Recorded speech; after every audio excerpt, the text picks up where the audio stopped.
Jazzcast Pros.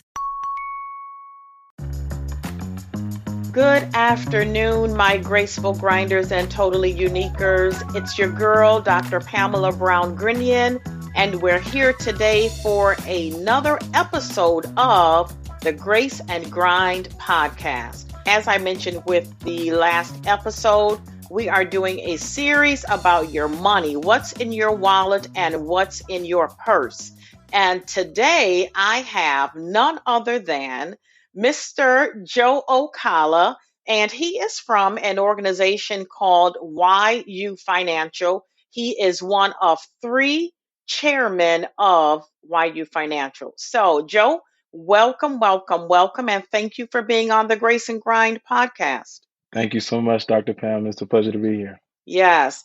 What is YU Financial, and what makes YU Financial so special? Absolutely. YU Financial is an IMO that I have the pleasure of being a part of. Our focus is to empower our people and show them more innovative ways to create financial flexibility with their reserves. Now, what's an IMO? Yeah, IMO stands for Independent Marketing Organization. So I know a lot of people are, familiar with certain IMOs like the WFGs, PHPs. We kind of were able to create our own from the ground up and run things a little bit differently than the rest of the industry in a few ways. A big part of what we do is the educational piece, making sure that our people are well informed as to what's out there, also pretty much showing them how to take back some of their control, their financial control from the banks. That's a big thing that we harp on. All right. So, how do you help someone? If someone came to you, and let me just interject and say that Joe and I are both licensed life insurance professionals. And so, we're talking about a product here called the Smart Lock policy. And I want to just get Joe to elaborate on what actually is the Smart Lock asset and how do they come about implementing this wonderful initiative in our community. Absolutely. The Smart Lock asset is pretty much a program that is kind of our flagship value that we focus on. As an IMO, we decided to be more targeted than some of our counterparts. So we're not the one-stop shop by any means. We are a master at one trade instead of a jack of all. All right. So to elaborate though, the Smart Lock policy is the most efficient vehicle that we've been able to create to help our clients have that financial flexibility that I mentioned earlier. The industry term for these assets is a single premium, dividend paying, participating whole life insurance contract. That's what the asset is. And we plug that into our proprietary system to create innovative solutions for investors, business owners, individuals, entities, nonprofits, churches, and so on. I love it. It sounds very, very flexible. And you mentioned financial flexibility. So I want to talk about that a little bit. What does financial flexibility involve? Yeah, I was saying this earlier. I know a lot of my counterparts in the industry, they like to talk about financial independence or financial literacy, which are very important topics, but they feel very broad, almost like a one size fits all. Flexibility is very specific, and can be achieved immediately. It's not something that they have to build into. The equation that we use in our company is safety plus growth plus leverage equals flexibility. All right, those are the three components, the three pillars of flexibility. Most people are familiar with the first two, safety and growth. It's interesting. Usually, if you have an asset that has true safety, you probably sacrifice the growth potential, and the same thing vice versa.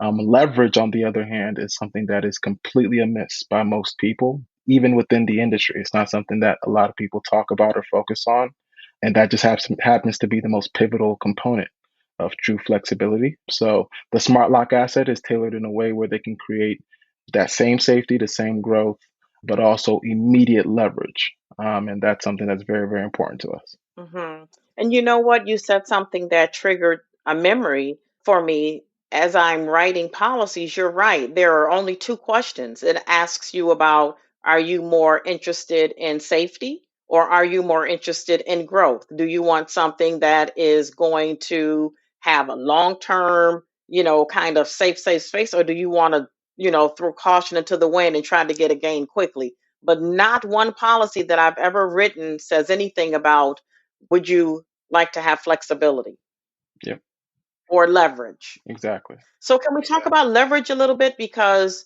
I know that's going to be a different concept too for most clients and insurance agents as well.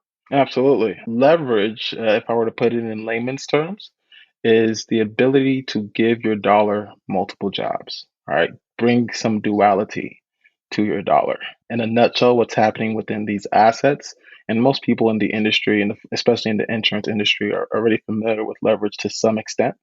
But what's happening within the asset is that the asset, of course, is safe. It's growing at a guaranteed rate plus dividends. And then most importantly, that leverage component is more pertaining to their use of the money. All right, when they use any amount from their smart lock policy, their growth is uninterrupted. So the money that they are using is also still growing as if they hadn't touched it. That's duality.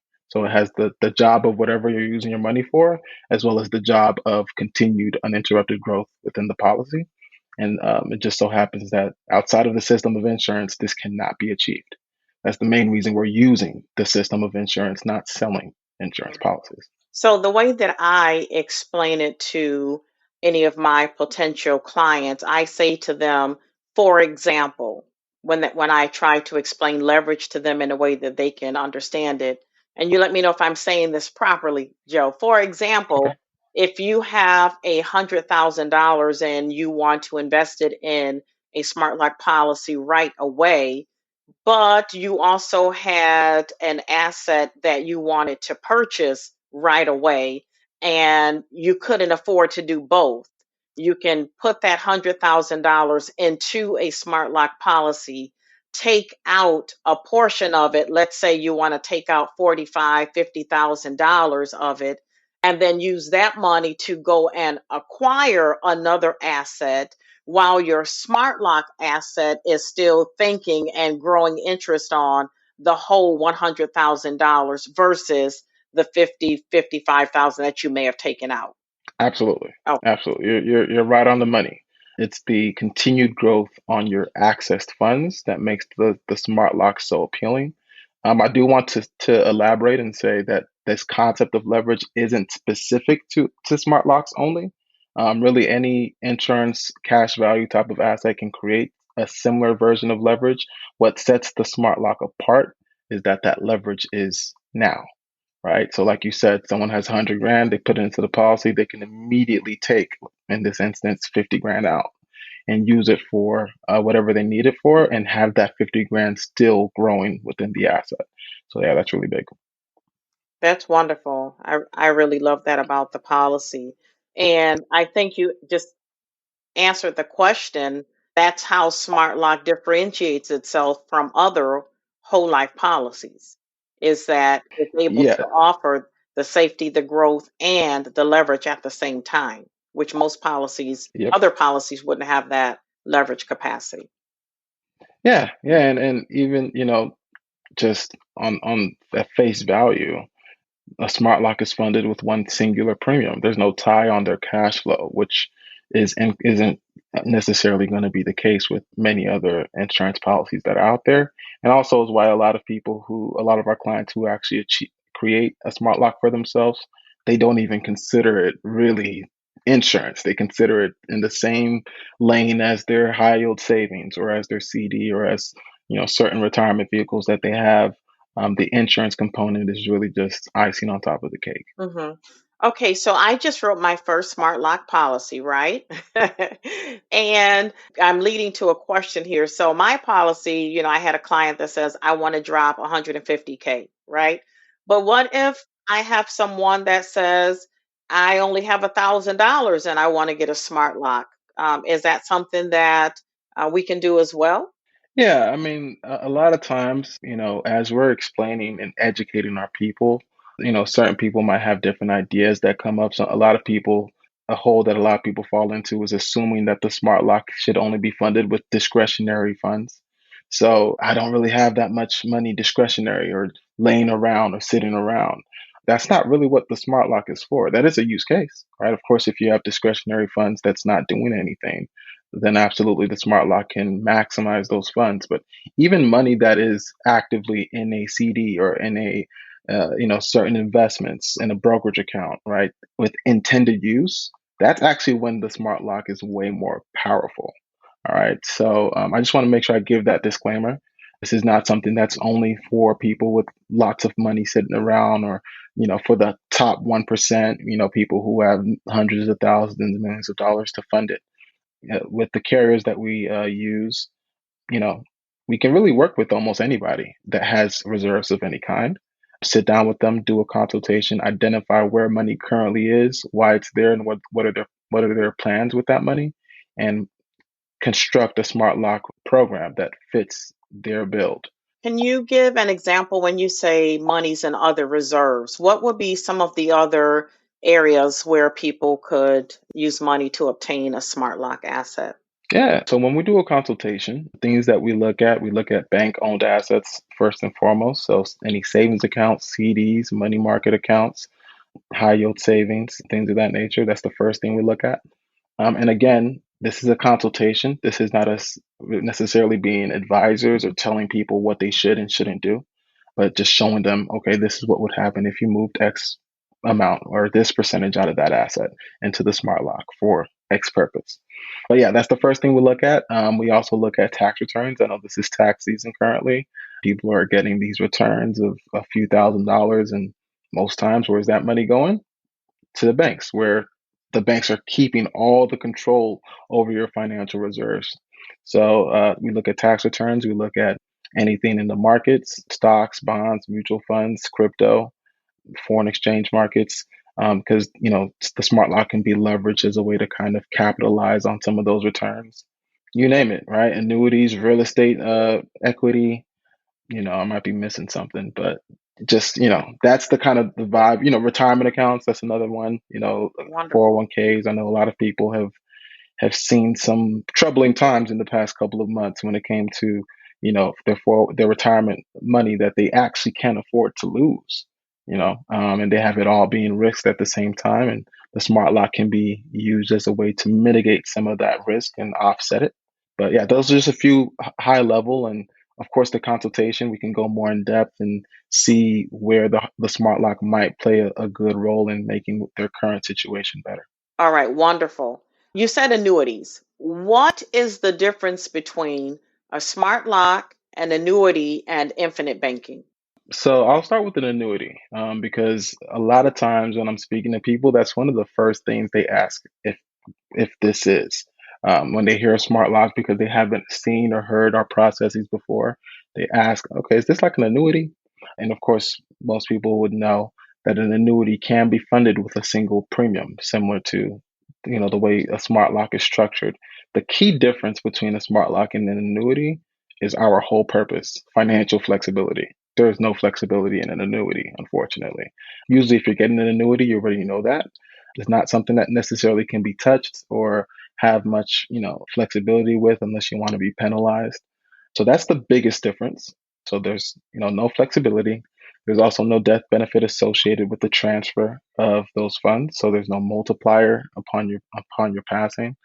And then also, we've actually been able to create a use case using the Smart Lock program, where our Smart Lock assets can achieve pretty much the same thing an annuity can when it comes to the income stream in retirement, except now while they're taking an income stream, they also have a pool of money outside of that stream that they can leverage. So again, added flexibility even in retirement.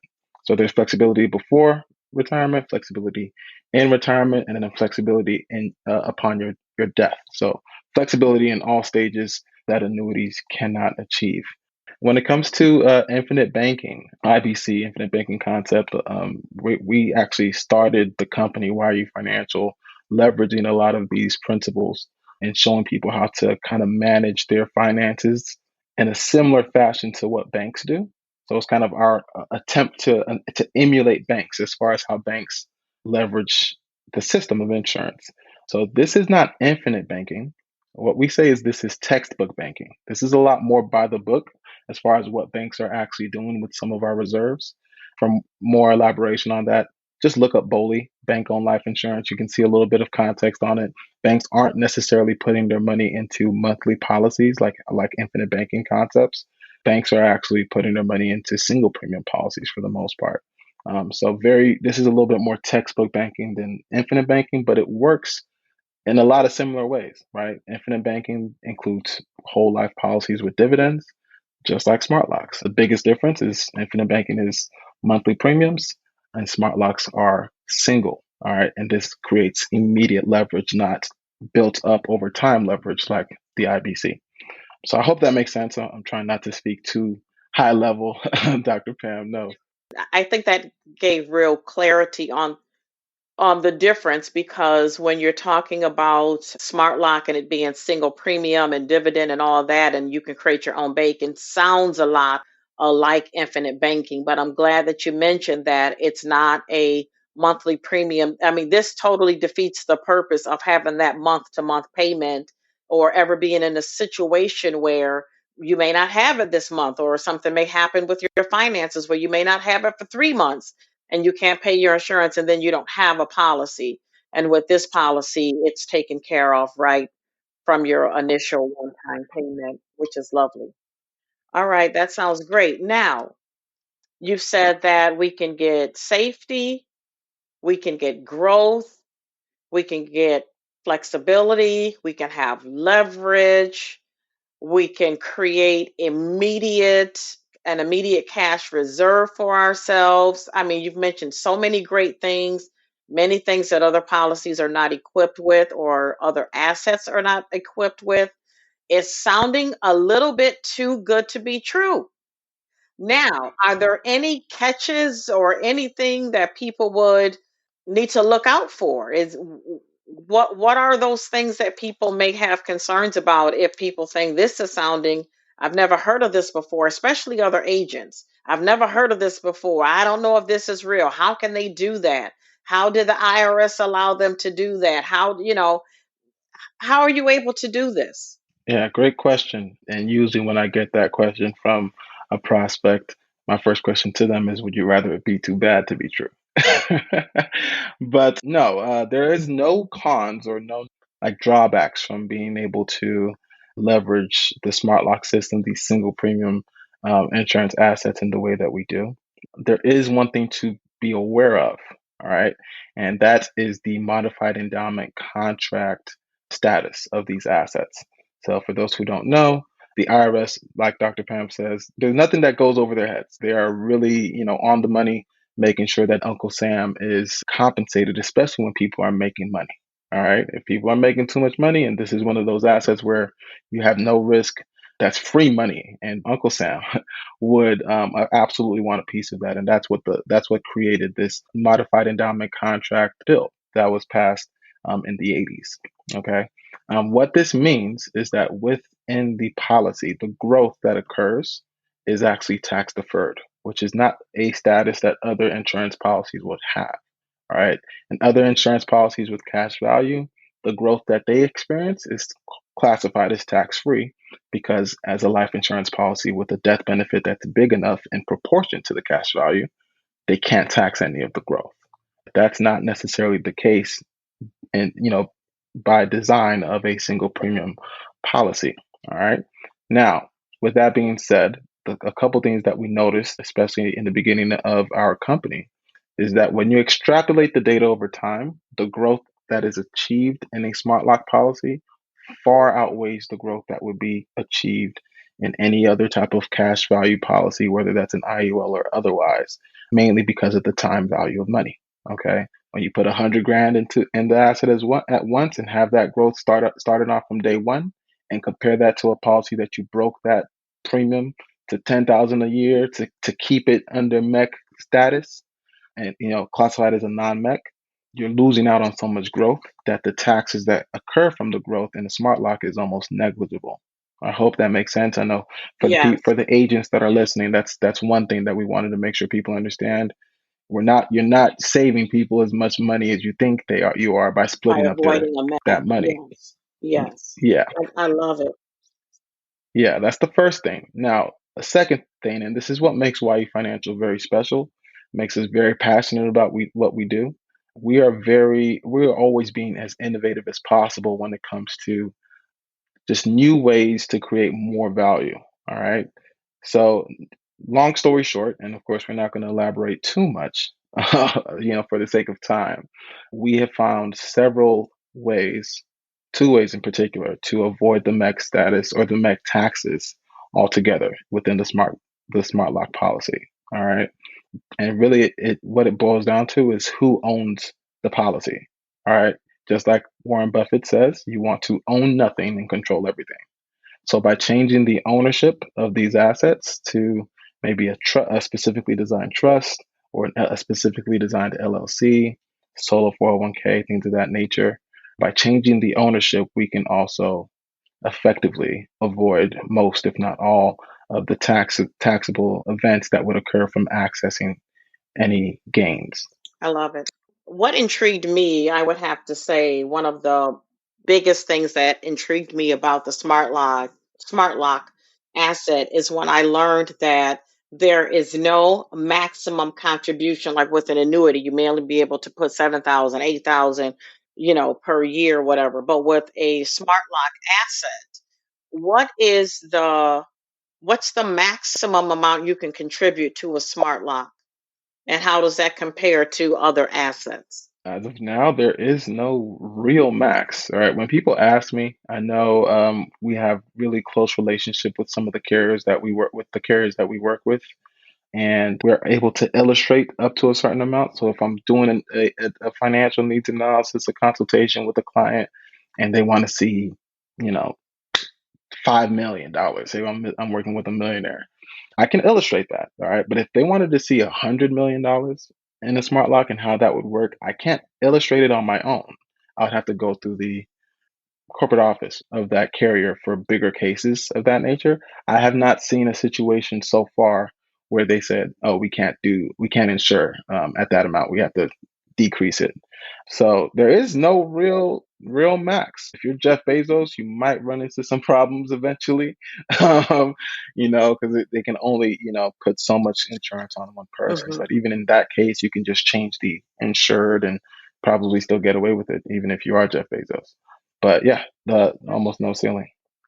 Thank you so much for that. That's news we can use. You mentioned carriers. Let's talk a little bit about the carriers because I know you don't, this isn't something that's widely carried by a lot of companies. So let's talk about the carriers and how someone can become an affiliate with this product. Awesome. Yeah.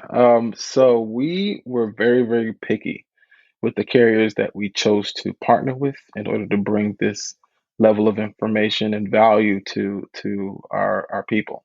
The carriers that we work with are considered mutually owned carriers.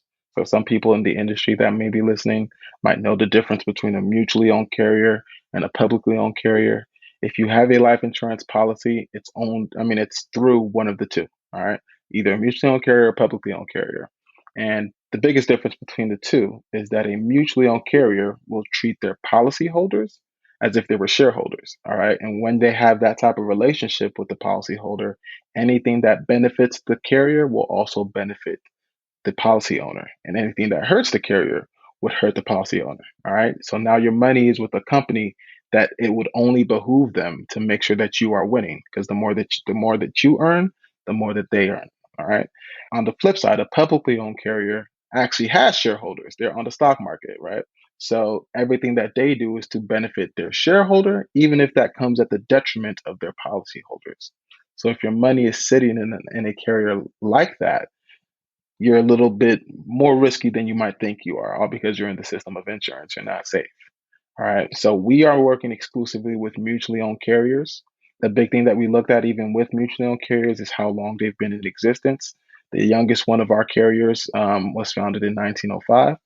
So they've been around for over 120 years. They've seen the Great Depression. They've seen the crisis in the 60s or the 80s. They've seen the '08 crash, and they've performed astronomically in all of those economic downtimes, meaning they are effectively recession proof.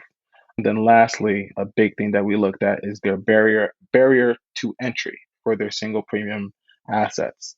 All right, most carriers, even mutually owned carriers, would require you to have a certain net worth or a certain lump sum of cash that you are putting into the policy before they can help you or before they can set something like that up. The carriers that we work with have a very low barrier of entry where anyone with as little as $1,000 can create some value and some flexibility with those reserves. So that was a big thing for us. So, Mhm. yeah. So, say I'm affiliated already with one of those carriers and I want to offer this smart lock policy. Can I do that? Well, you can offer a single premium policy, right? Smart Lock is a trademarked term by YU Financial. So anytime you see Smart Lock policy, you'll see a TM next to it because it's associated with our Smart Lock software that generates these use cases that, is very digestible to people, even if they have no financial background. And that's what actually does the selling, right? We don't have to really do much selling because our software does it. That's the magic of the software, the smart lock software. But yes, if you are contracted with certain mutually owned carriers that have formidable single premium policy, you may be able to achieve something similar or try to. But the different use cases that we are able to tap into and the way we've been able to innovatively create value within this niche of a space in the industry, that's going to be very tough to replicate. So we're really growing at a fast rate, and our software is free to our associates and our agents. So it's not something that we're necessarily trying to keep from other people. We want this information to get into as many hands as possible. So if you have a heart for people and you are big on making sure that you leave everybody in a better position than you met them, then we can probably partner up together, rather than almost like if you can't join them, beat them. I mean, if you can't beat them, join them, right? So How many active agents? Like, is this a ground floor opportunity or will people come in feeling like it's a saturated market?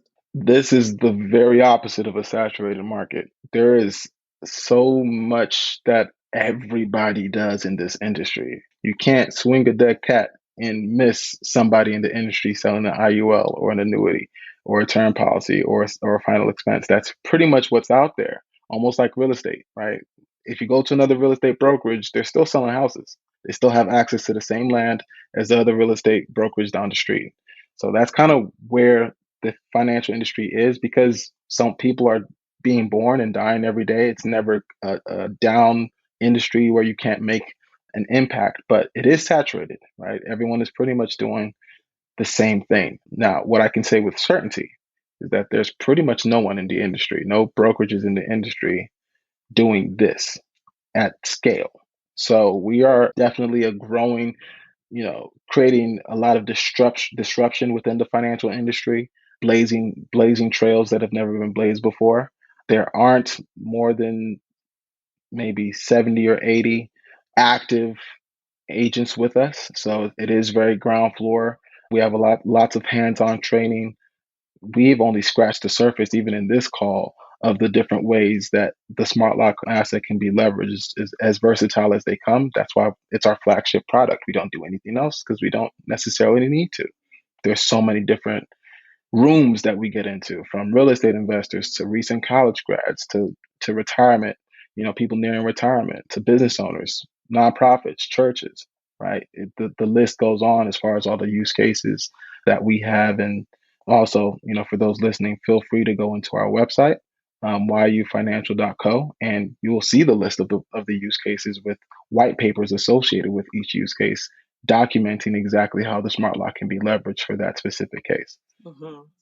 So, are there any challenges or situations that people may be facing today, especially what's going on in our political landscape, that would make owning a smart lock policy an ideal choice, like in today's time? Yeah, like I say all the time, the smart lock policy is attainable to almost anyone in any tax bracket. I will say it is a little bit more applicable, especially for clients who are dealing with their retirement funds kind of being in turmoil at this, specific moment in time. We're not necessarily advocating for people to empty their retirement accounts and put it all into smart lock per se. But we do advise just having a conversation with us. Let's explore different ways to mitigate some of that risk. And also, in the same vein, create some flexibility with those reserves, because most people don't even look at their retirement as an asset that is flexible. They look at it as something that they can't touch, can't use, even for investing. They can't do anything with it. They have to just leave it there and let the market increase it and decrease it and have its way with it until they're 72, right? That's not the case. There is a lot of things that people can do in their 30s, in their 40s, in their 50s with their retirement account without triggering any taxable events. And that's something that we are big on information we're trying to get out there. Also, anyone in the real estate investing field, if you're dealing with real estate investing transactions, buying and selling, fixing and flipping, going from one project to another, it would 100% behoove you to, again, have a conversation with us. Let's see how we can make your seed money become a living asset, make your down payment money become a living asset, utilizing this system. So now, when I sit down and I meet with a client and ask them if they know anything about insurance, I always get IUL, IUL, IUL. What would you say to someone that's dead set on, I want to get an IUL in comparison to owning a smart Yeah, the first thing I'll say is that we are not in competition with any other financial asset, really. An IUL does not stop anyone from getting a smart lock and vice versa. I currently have a smart lock and I have an IUL, so I'm testament to that. To elaborate on that, an IUL is a cash flow asset. You fund it using your cash flow monthly. All right. The money that you have left over after you take care of your bills and you want to maximize some of it, you put a portion into an asset like an IUL. Okay, that's what an IUL is structured to do. Long-term gratification for the most part. A smart lock policy is funded as a cash asset. So not a cash flow asset, but a cash asset. So if you see, I have X amount in my savings account, all right? I have a CD of, 6 months that, there's $10,000 or $20,000 in it, right? That's a cash asset. A smart lock can maximize that cash asset. All right. That's not a cash flow asset per se. So with that being said, those are two complete. It's like I want an apple, I don't want an orange. Well, the apple doesn't stop you from getting the orange. It's apples and oranges, right? Both can bring some nutrition to your life. So yeah, that's what I would say. The biggest thing is at the end of the day, people even with IULs, they still have cash assets currently. No one puts all of their life savings in an IUL. That's unwise. So there's always ways to maximize several systems that be to the betterment of you, your family, and your business. All right, wonderful. Well, Joe, that's all we have time for today. But wow, this has been a wealth of information. I'm sure my phones are going to be buzzing off the hook. And for all of you agents out there or my listeners that are interested, you know how to reach me on social media at I am Dr. Dr. Pamela, Pamala, or you can hit me up via telephone at 585-454-9827. This has been another wonderful episode of the Grace and Grind podcast. Tune in another 2 weeks for our next episode. And until then, as I always say, make sure you create your totally unique day on purpose.